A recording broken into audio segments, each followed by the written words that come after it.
Si se trata de tu vehículo,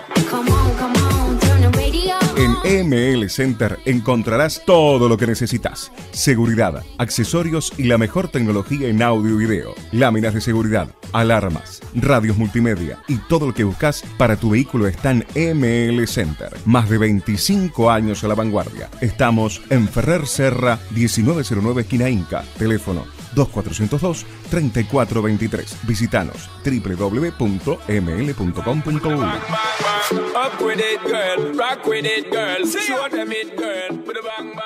Armando, un gusto saludarte. Hace rato que no charlamos contigo. ¿Cómo te va? Bienvenido. Buen día, Pillo. ¿Qué tal? Recién te escuchaba una pequeña observación. Quien estuvo en el fútbol no se va nunca del fútbol, ¿no? De alguna forma. Es verdad, es otra cierto. quedás enganchado porque no es como vos. Si mañana te levantas el programa, igual seguís enganchado del fútbol. Sí, está claro. Y es así. Pero bueno, hoy en otras tareas, con otros desafíos, pero capaz que hasta un desafío tan importante como ese que tú contabas en la Asociación Uruguaya de Fútbol y ojalá cuando esto termine también podamos hacer la misma valoración del proceso. Armando, a ver, yo sé que tenemos un tiempo medio acotado porque tenés otra obligación periodística en los próximos minutos. Decime rápidamente, sintéticamente, cómo te toma a vos esta situación del COVID-19, a tu familia, porque ahí está claro que hay gente del gobierno que está laburando, que tiene que seguir tomando decisiones, que se tiene que seguir reuniendo. Entonces, ¿cómo los toma ustedes? Y bueno, y un poco lo que nos cambia a todos los uruguayos, obviamente vos tampoco sos la excepción, todo esto que estamos viviendo en este proceso tan particular y de tan poca experiencia, y vamos haciendo camino al andar.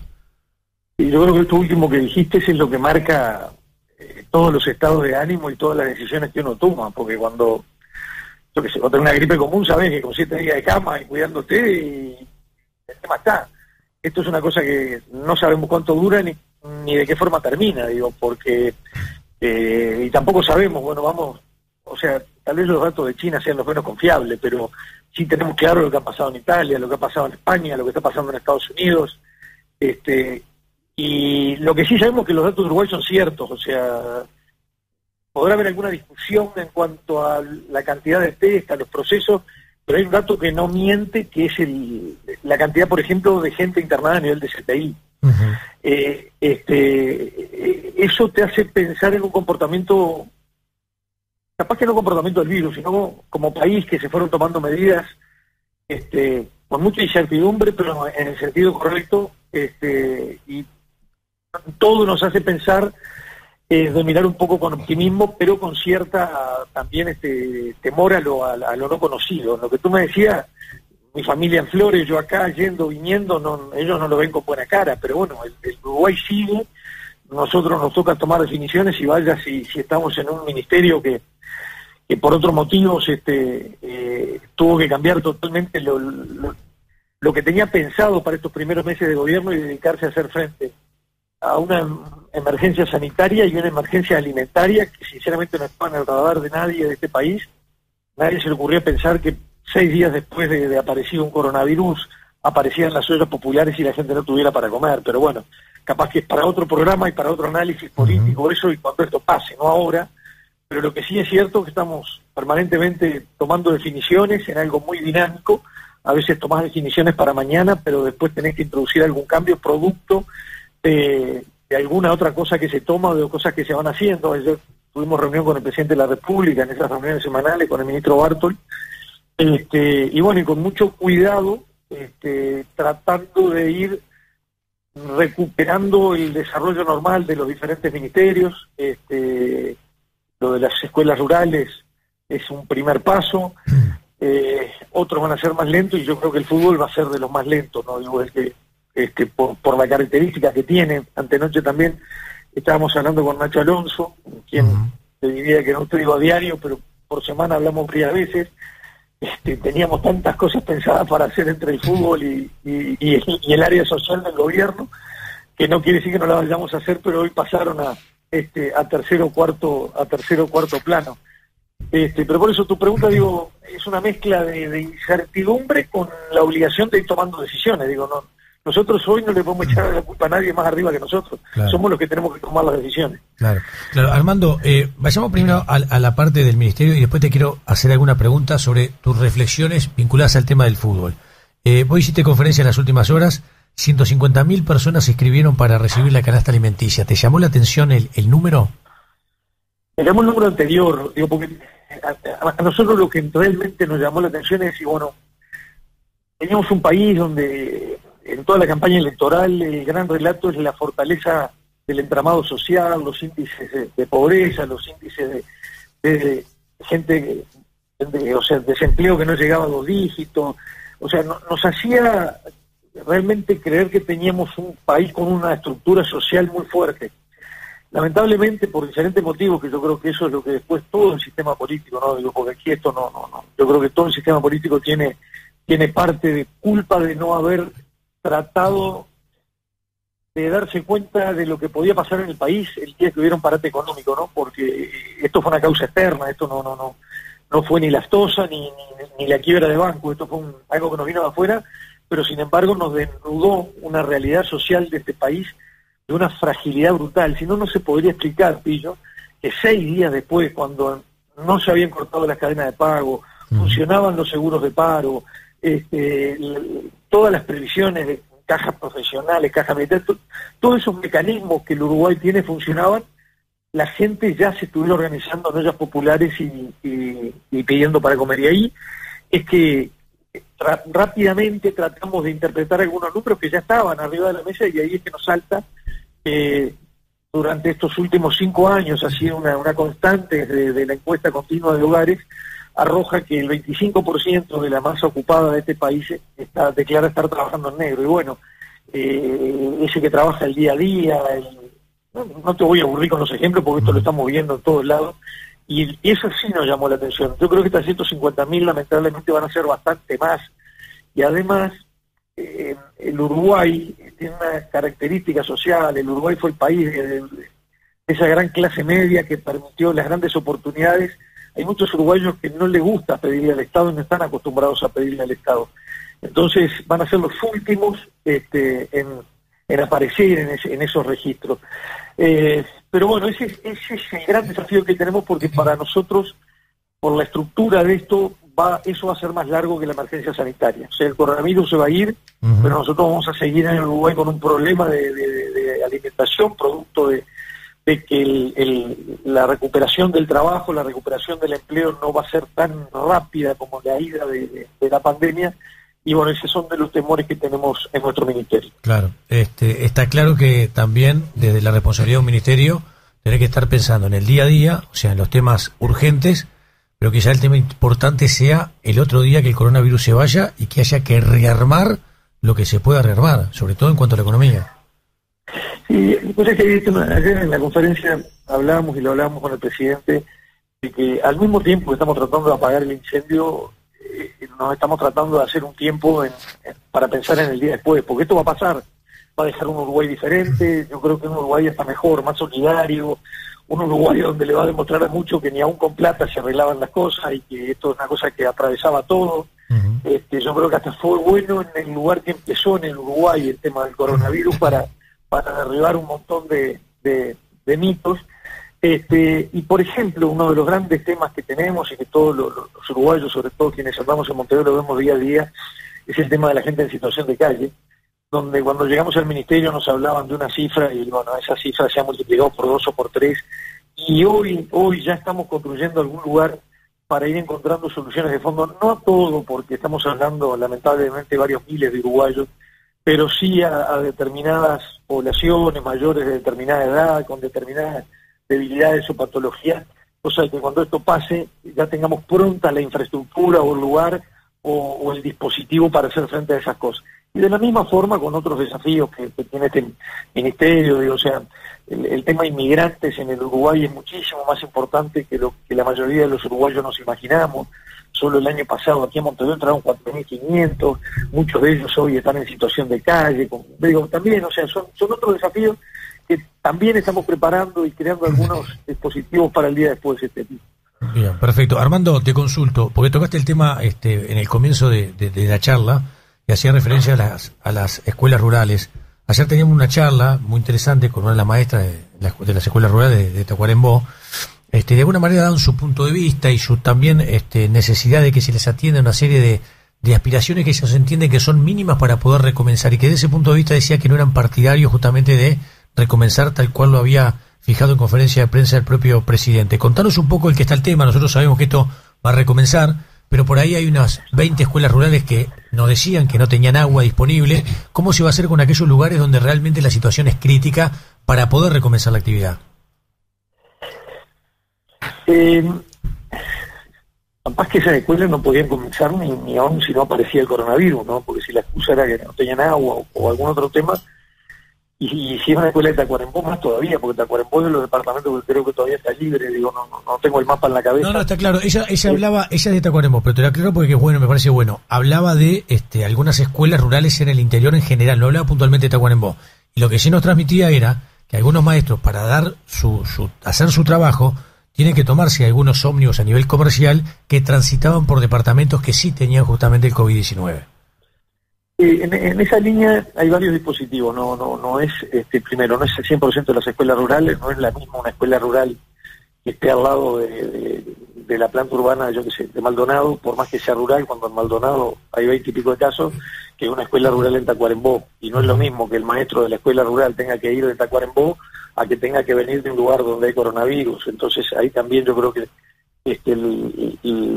los protocolos o los operativos van a ser diferentes, de la misma forma que se organizó para poder continuar con las obras de UPM y alguna otra obra grande,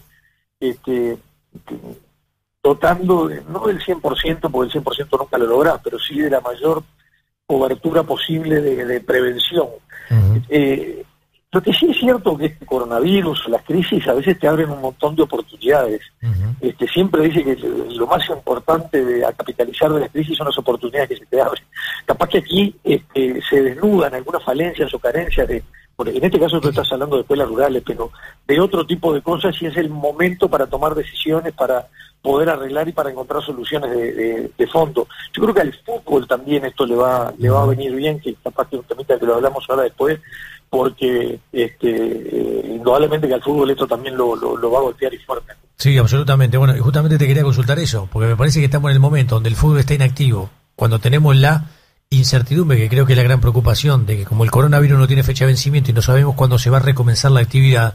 ¿No te parece a vos, que lo viviste de adentro, que es el momento de que todo lo que tenga que armar, rearmarse, cambiarse, incluso hasta en calendario, es realmente el momento ahora para poder hacerlo?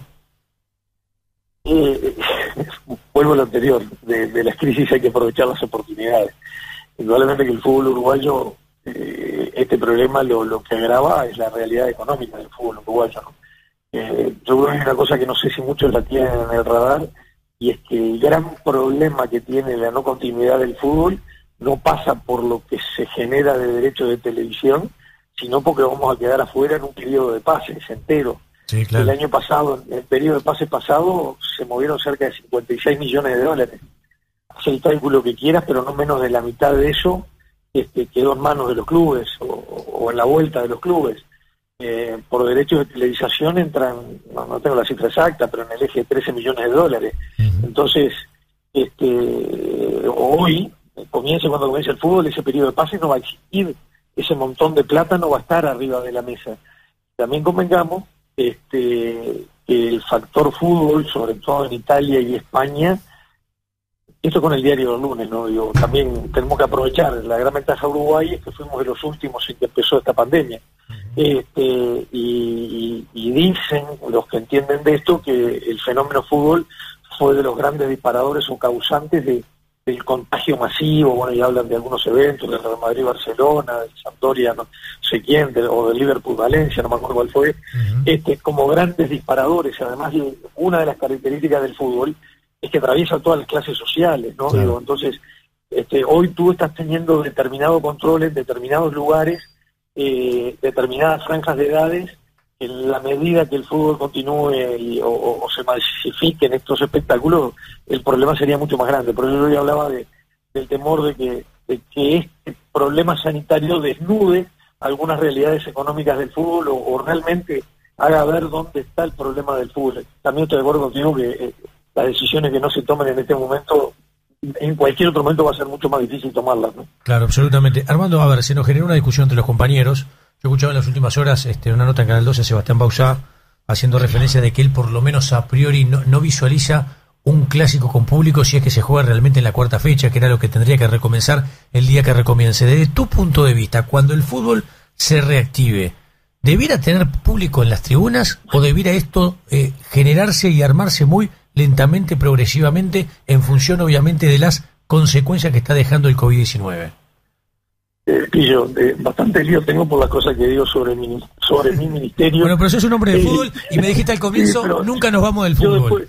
Después fuera del micrófono puedo una charla larga contigo de lo que yo pienso del fútbol, pero no contribuiría en nada yo desde el lugar que hoy estoy haciendo afirmaciones en un sentido o en otro, digo, de un área que no me va a tocar. Está a mí. Bien, te pongo un ejemplo concreto.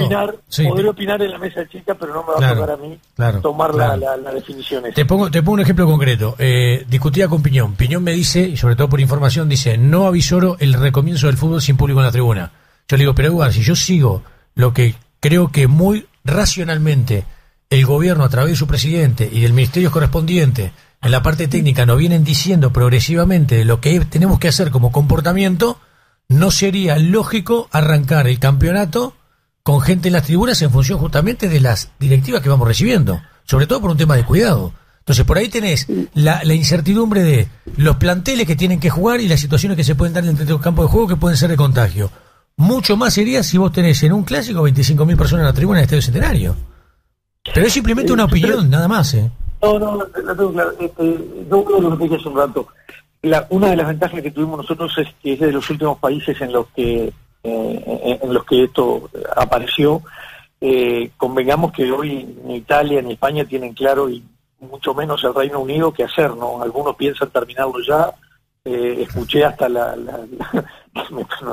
creo que sea viable la posibilidad de juntar todos los equipos en Roma, pero además de comenzar el fútbol hay que comenzar los entrenamientos, y la característica en Uruguay es que muchos jugadores de fútbol previenen de estratos sociales muy bajos, donde por la realidad del Uruguay conviven chiquilines de 17 años con mayores de 70, viven con los abuelos porque no tienen independencia económica, tienen que tomar 3 ómnibus para ir a entrenar, o sea que antes de pensar en si juntamos gente o no juntamos gente, yo creo que primero hay todo un trasfondo social alrededor del fútbol que puede tener mucho más incidencia en el tema sanitario que en el tema económico, ¿no? Porque por eso es que yo creo que esto económicamente le va a significar un golpe grande al fútbol uruguayo, un replanteo y un reestudio para adelante. Y mientras tanto vamos a tener la posibilidad de qué es lo que hacen los países que no tienen, donde el fútbol no pasa solo por el lado económico, o al revés, los problemas que tienen los pueden solucionar con plata, como Italia, España, Inglaterra, que no es el caso nuestro, a ver qué medidas toman. Nacho contaba una charla que tuvo con Infantino, también, yo no veo que comience a corto plazo en Europa tampoco el fútbol de alta competencia, ¿no? Exactamente. Bueno, Armando, ¿dónde tenés charla ahora periodística? Que tengo entendido que tenés una entrevista. Hola, amigo Lucich, pero con Nicolás no vamos a hablar de fútbol. Está muy bien. ¿Y lo tenés acá con la prima hermana en Radio Carve? Sí. Viste que la 10 y Carve es la misma empresa, ¿no? Estamos separados por 50 metros. Sí, es solo cambiar de puerta. Me parece muy bien. Armando, a cuenta mayor cantidad, gracias por estar, es un gusto hablar contigo. Lo habíamos hecho hace un buen rato ya, cuando en las últimas horas tuyas, ¿te acuerdas cuando te decíamos, pero por qué no se vinculado al fútbol? Por lo menos formalmente, no desde el corazón, y te encontraste con una realidad en aquel momento. Yo recuerdo una nota que hicimos que me dijiste, mirá, Pillo, uno vino con mucha ganas de laburar, y la verdad, después de ver toda la realidad de lo que estamos viviendo a diario dentro de la Comisión Normalizadora, en el entorno de lo que se genera con relación al fútbol, lo primero que quiero es de esta actividad salir corriendo. Lo recuerdo muy claramente. Y tratábamos de convencerte a vos y a Pedro para que siguieran, ¿te acordás? Y no muy lejos, porque me fui a 2 cuadras de la AUS, ¿no? Entonces, eso es verdad. En Barrio Amorino, frente al Gaucho. Eso es verdad, eso es verdad. También es cierto que ya hablaremos a corto plazo, porque la verdad que teníamos junto con la Asociación Uruguaya de Fútbol y la Secretaría de Deporte un montón de ideas, ya teníamos algunos convenios prontos a firmar, deporte comunitario, el fútbol como instrumento social, habíamos hablado con varios de los referentes futbolísticos que están deseosos de poder dar una mano, y bueno, esto va a pasar y ya hablaremos de eso, porque seguimos convencidos de la importancia del fútbol, del deporte, en cualquier aspecto de nuestra sociedad. Armando, gracias por estar, fuerte abrazo. Dale, abrazo.